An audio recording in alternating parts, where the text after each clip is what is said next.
Right, well this is Yoda the Snake, and he's just come off the printer, hot off the printer, and the reason I printed this is because I wanted to see how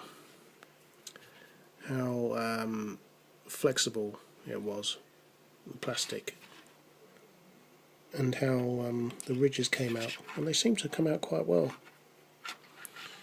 But yeah, it is just seems to be quite flexible. A little bit of well, maybe slight flexing going on in the plastic when I do that. But yeah, interesting.